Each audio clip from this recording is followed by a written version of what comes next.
Hey, what's up, everybody? Dr. Ray, and today we are asking the question. So, I am asking the question, should you present learning objectives to your students or learners prior to instruction? Very basic question that we have in instructional design, right? Recommended to all from states, talking to teachers, telling them to tell the students their lessons, objectives, that kind of thing. One of our main um, ID strategies, organizational strategy, Gagne's 9 events. Number 2 step, inform students of the objectives. Give your learners the objectives. But I look at this and I ask myself, well, what does the research say? Does it really say we should give our learners the objectives? And I went down this rabbit hole of actually starting looking at the research and the research where this kind of recommendation came from. And what I found is quite interesting. So we're going to go in and look at the research and talk about, should this happen? And I will tell you that it's not a simple, clear-cut answer as give your learners the objectives. I'll just tell you that. So what I did is I started to do this lit review and look at the research on the topic and see like what it all said. So interestingly, here's what I found. I probably spent about 5 hours researching this topic, doing basically a lit review, going into the databases at my university and pulling out literature review articles. And here's what I found. I'm going to go through and show you some of the articles, but I want to tell you like an overview of the types of articles I found. So first of all, what I found is that there were tons of articles. I wouldn't say tons, but there was a slew of articles on this topic done in like the late 60s and 1970s. Tons. Then from like the late 70s on, there's like hardly anything asking this research question. And I'm not quite sure why that is. Sometimes I think like maybe we had enough at a certain period and we just like, for some reason, we like took something as like fact or truth and stopped researching it. I'm not sure. But there's very little current research on this topic. Very little. But there was tons in the 70s. So what I did is I pulled up some of those studies done in the 70s. And started to look at them and see, well, what did they find and how do we arrive at this conclusion? And then what I did is I started to look at newer research and say, what are they finding? And the results are pretty interesting. So let's dive in. The first thing I'm going to do is I'm just going to show you a few very just like 3 or 4 studies to show you the general results that I found. But I did find like 20 some articles on this topic from the 70s. They all just kind of started to say the same thing. But I just want to show you a couple to kind of show you the results that I was finding. All right, let's dig in. Let me pull up some of these research articles and let's go. So the first one that I have here, and these articles, I actually have 5 articles here.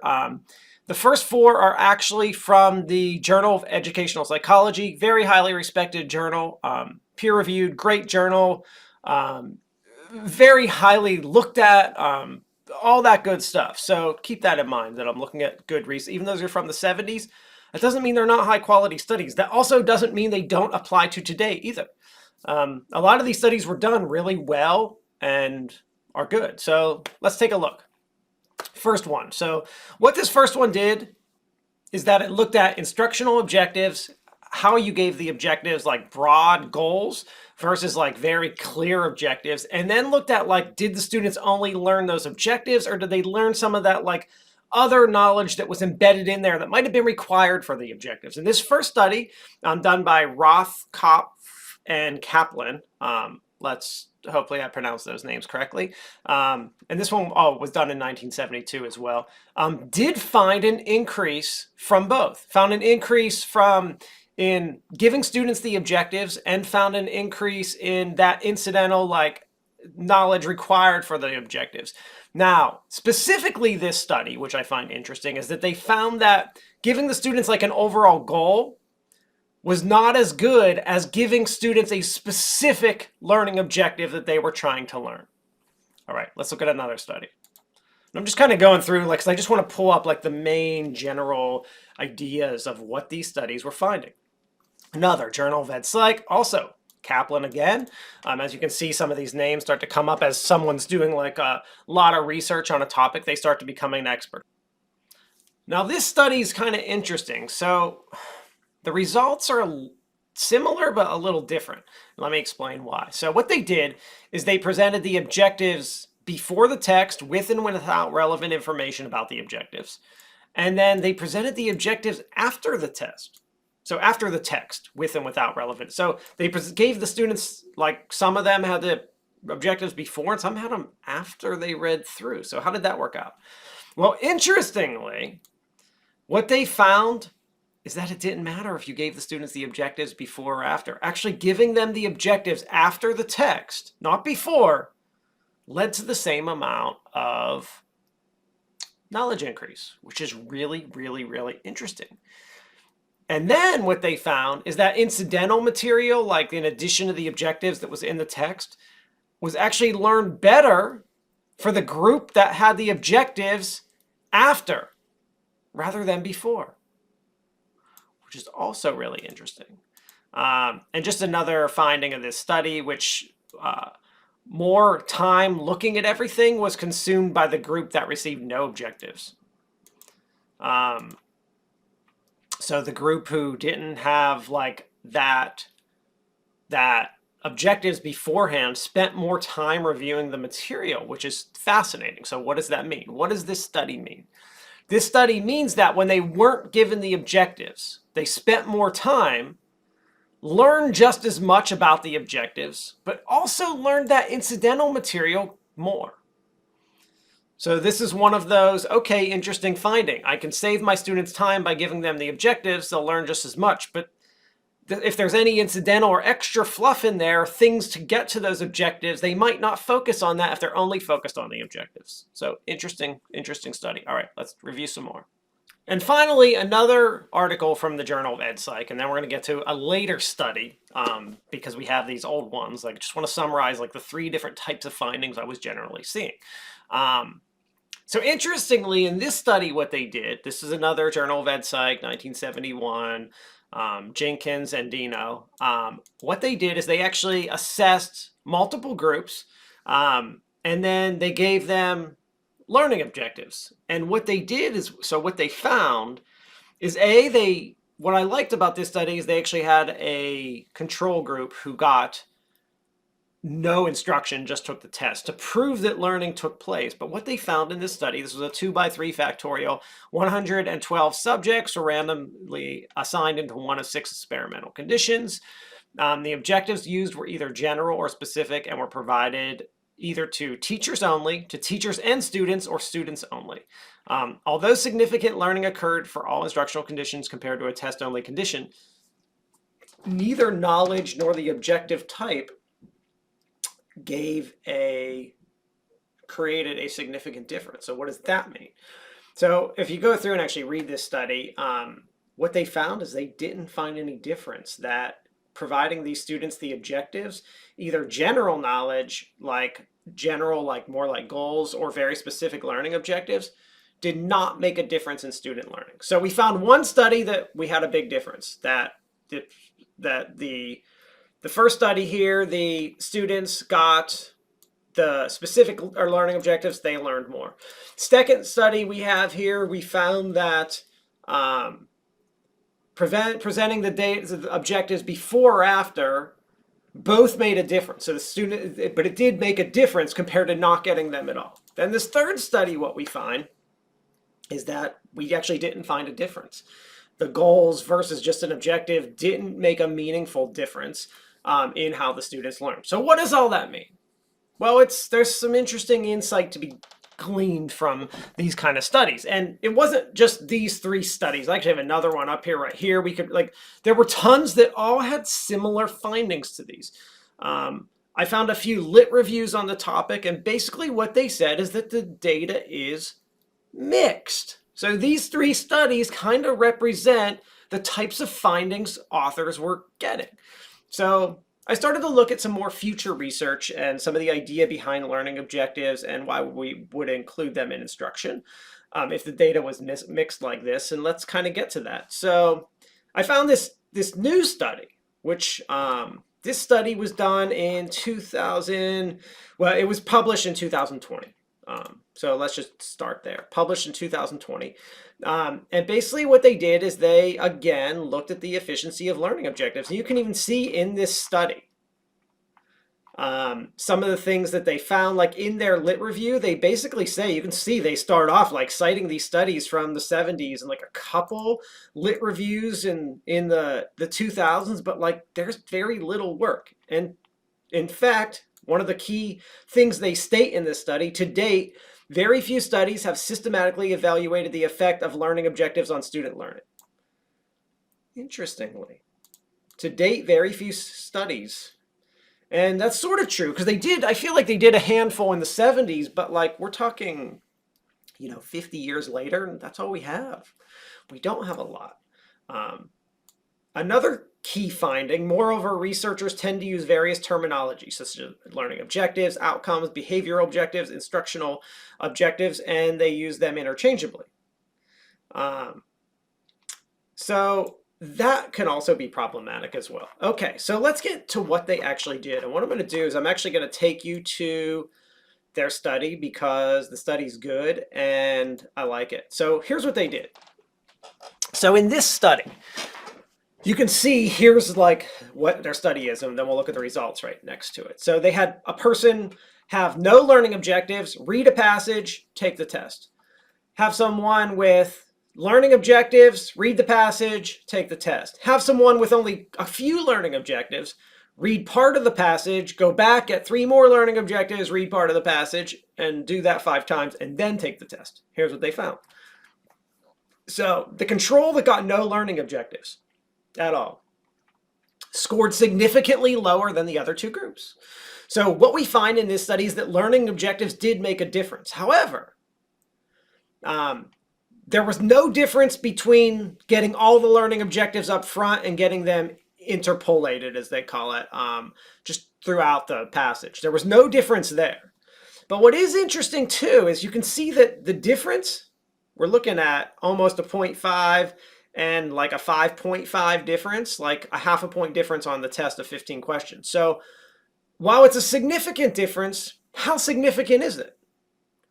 And that's an important question. So we do know that learners will learn this stuff without the objectives, but it does appear based on this study, they do learn more with them. Okay. Let's get to experiment 2. And there was a third experiment here in this study, but it really isn't too applicable, but maybe I'll just show you the results of it too, just so you can, I guess it was interesting enough to show. All right, so they did another study. And what they did in this one is they gave them the learning objectives, they did the interpolated, like the 3 and read a passage, 3, read a passage, 3, read a passage, then take a test. So they gave them the learning objectives, read a passage, take a test. All right. They gave them a 3, instead of learning objectives, 3 pre-test questions. Read a passage, take a test. So instead of objectives, they used multiple choice questions. Then they also used, instead of objectives or questions, they used factual statements about the objectives rather than the objectives themselves. They gave 3 of those, read the passage, take the test. Let's check out the results.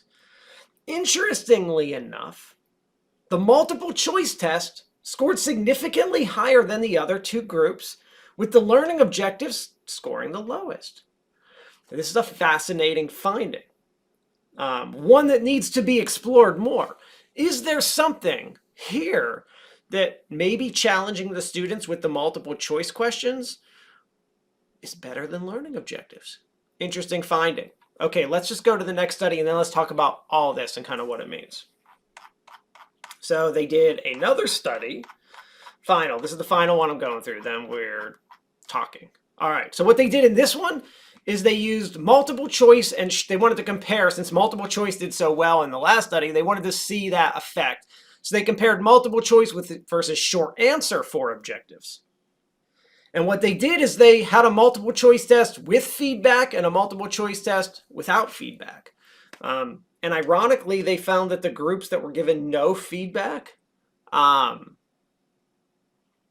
scored better than the groups who were given feedback on the test, which is also really interesting. So giving them that pre-test, feedback, passage, final test was not as good as just giving them the pre-test, read the passage, and final test, which is interesting. So maybe there's like thinking like why these results. So again, we're seeing that the multiple choice did really well. Like look at that, 6 something on this test, and the short answer 6 something. I mean, just look at those scores. 6 something again, so equivalent to this one, but look, the learning objectives were just above 0.5. So in 2 studies with the same test in different groups, this is below, oh yeah, learning objectives, just above 0.5.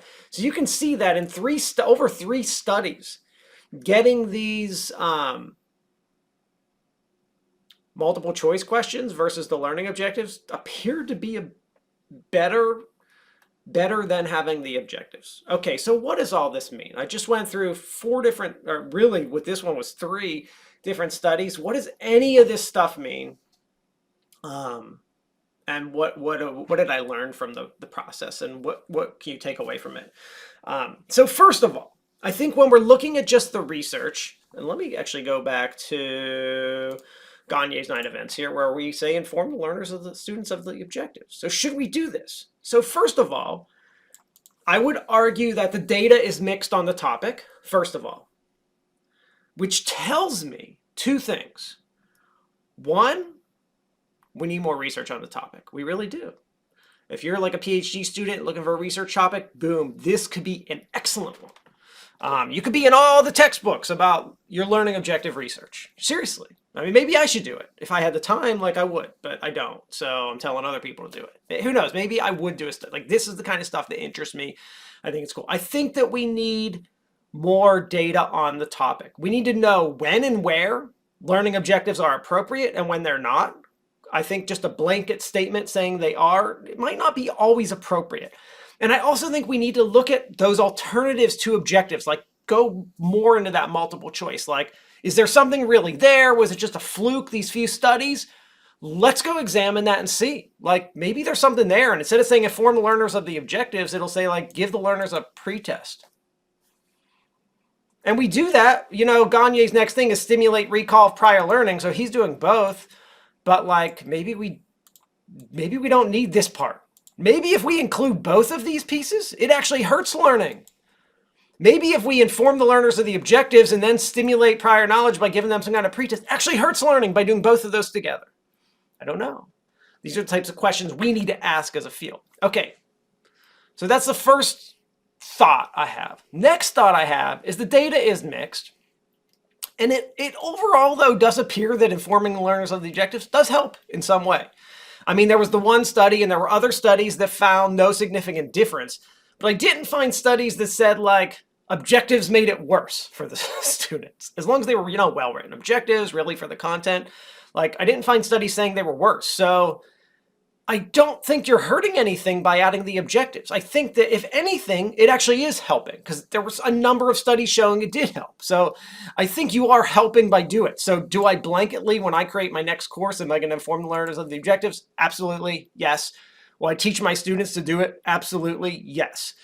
Will I have a little asterisk there in my content when I type it up and say, just so you know, the data is mixed on this. We need further research to explore this topic more. Yes. I think that's the conclusion of this. But it's really fascinating to go in, look at this research and see what it means and what we should be doing. I did ignore like the qualitative data on this, like whether students liked it or what their preference was. The reason I ignored that, student preference doesn't always, students can like something and it could actually inhibit their learning.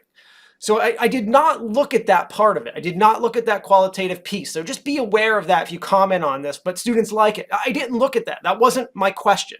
My question was, does this impact learning? And this is what I found. And I'm really curious to see new research that looks into the topic. Love to hear your thoughts. Later, everybody.